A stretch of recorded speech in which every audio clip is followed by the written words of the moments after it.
Hello guys, আসসালামু আলাইকুম। বাসায় যদি কোনো মাছ, মাংস, সবজি না থাকে তাহলে ডিম আর ডাল দিয়ে খুব মজাদার এই রেসিপিটা কি করে তৈরি করছি আমি সেটাই তোমাদের মাঝে আজ দেখাবো। তো চলো দেখে নিই ডিম আর ডাল দিয়ে কিভাবে আমি এই তরকারিটা রান্না করে নিচ্ছি। প্রথমে একটি প্যানে আমি এখানে হাফ কাপ ডাল ধুয়ে নিয়েছি।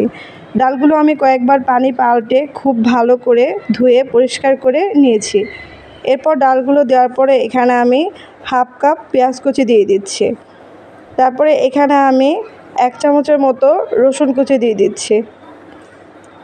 তারপরে এখানে আমি 8-10টা কাঁচামরিচ ফালি করে দিয়ে দিচ্ছি।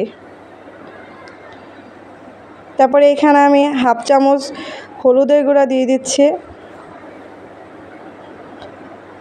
হাফ চামচ জিরার গুঁড়া দিয়ে দিচ্ছি,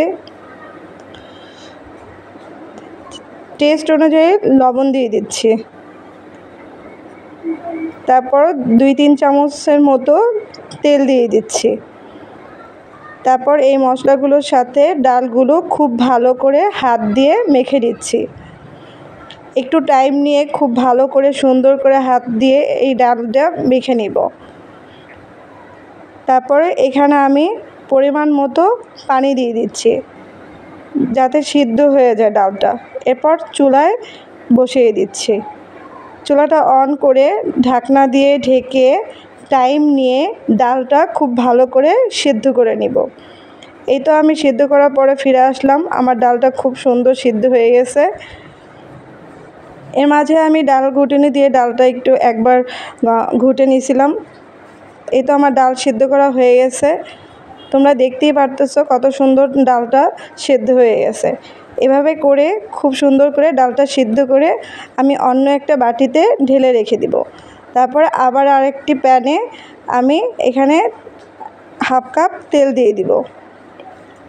তেল দেওয়ার পরে এখানে আমি একটা ডিম নিয়ে পোস্ট করে নিব। এখানে আমি 3টা ডিম পোস্ট করে নিচ্ছি। তোমরা তোমাদের পছন্দ অনুযায়ী বা যে কটা ডিম তোমরা দিতে চাও সে কয়েকটা ডিম তোমরা এখানে পোস্ট করে তুলে নিবা।